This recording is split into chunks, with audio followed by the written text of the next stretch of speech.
Hi. So I wanted to do something a little different today and record this blog post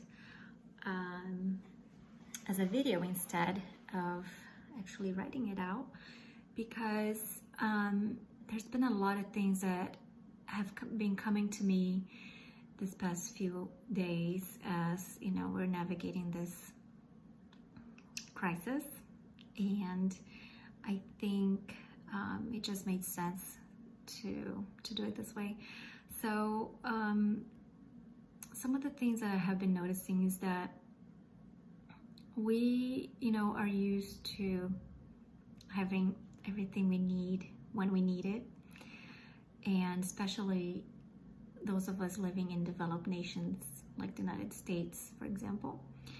And we take a lot of things for granted, and we don't notice until it's gone, until we're finding ourselves in the situation where we don't have any control of what's happening. All of a sudden our freedoms are taken away because we can't go places we want to go or do things we want to do. And so it feels hard. And I think it happens, to all of us. We just get in a rhythm. This is our normal. And so it just makes sense that we stop noticing and we forget to be grateful for those things because they're just part of our lives. It happens to me too all the time.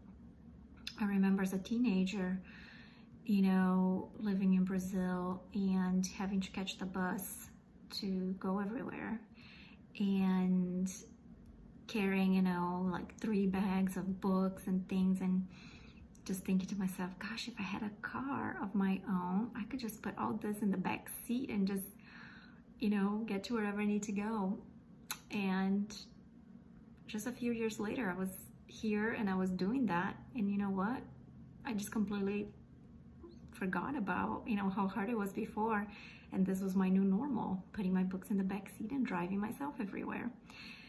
And so it just goes to show you that it can be so easy for us to forget how many gifts we have in our lives, how fortunate we are to be able to do the things we want to do when we want to do them. And it can put things in perspective at the same time. And I've talked about this in a blog before, but it's really hard for us to focus on the environment or anything else besides what's in front of us if we don't have safety, shelter, food available first. We need to have those minimal needs met before we can actually worry about other things. So in our case, a lot of people are feeling unsafe, and they resort to, stocking up on the toilet paper or whatever else because that's what they can control right now. And so that gives them a sense of, I'm in charge of my situation. And, on a psychological level, that's really what's happening. It's not that they need toilet paper or they feel that without it, there'll be major chaos. It's just a way of controlling what they can't control. In order for us to see the big picture, we need to have those basic needs met. And a lot of people are just so focused right now on having their toilet paper stocked or whatever else, and maybe not realizing, what is the big picture of all this. And personally, I believe this is not something that's gonna last forever, and I don't know how long it's gonna last, but I don't think it's something that it's gonna last for a very long time, maybe a few months, but that's my personal opinion. But I also think we should try to use this time to perhaps reevaluate a few things in our lives. So for example, if you're home and there's nothing you can do because your work is closed and you have to stay home, for example, you might want to notice this and, instead of resisting, there's nothing you can do.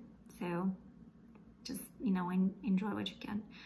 But what if this brought a lesson of, maybe there are some things you like to adjust in your life, in your work life, or maybe you want to work doing something completely different than you're doing. Maybe you do like staying home more. Is that something that can happen for you? Maybe you did enjoy working remotely. So start thinking of maybe there's a way to align your values and how you want to lead your life. And, this might be the perfect opportunity to show you what that looks like. There might be things that we need to change moving forward that may have seemed like not important before, but I think it's evident more than ever that it is. And what I'm talking about is our actions toward ourselves, nature,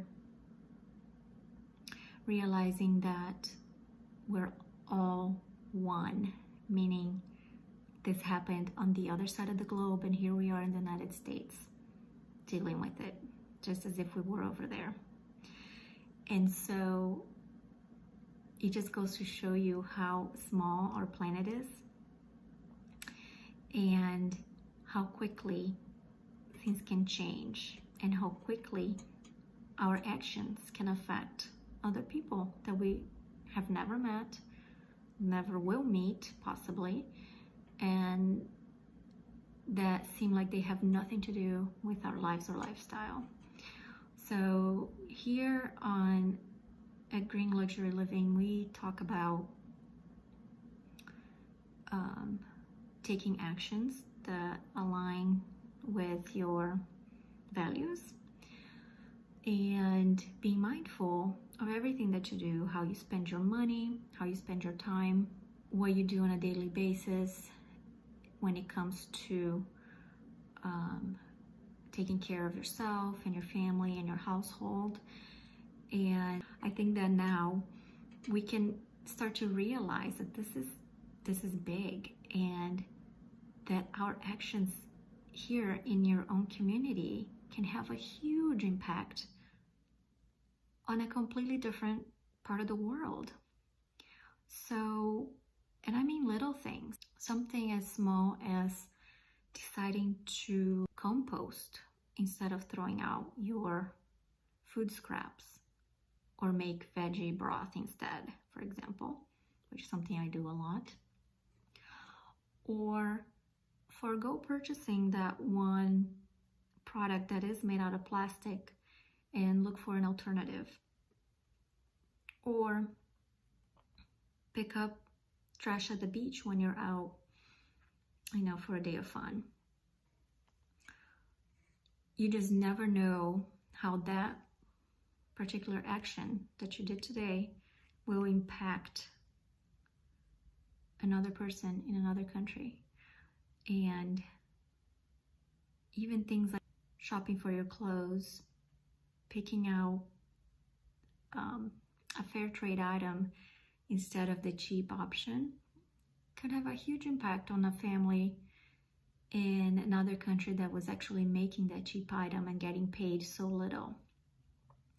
So I think for me, this has become so apparent that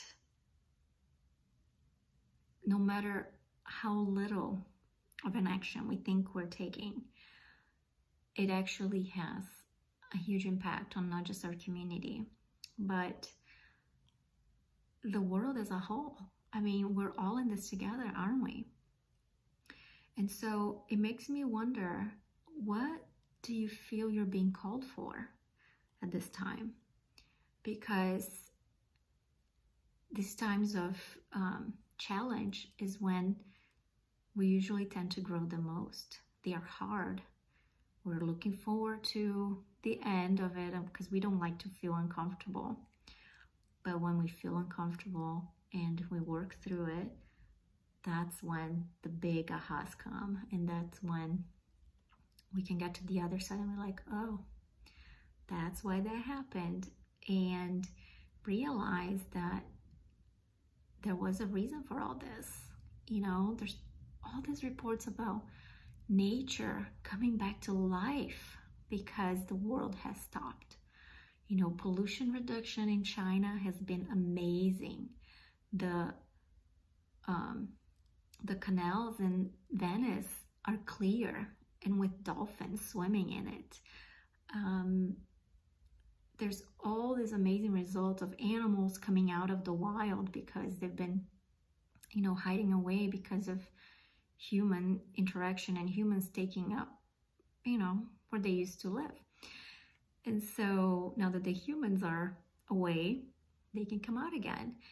And so there's all this new that is coming out at this time. And I think that we shouldn't ignore it. And it makes me wonder sometimes that maybe, you know, there was a reason for all this, that maybe nature, Mother Nature, needed a break from our irresponsible actions.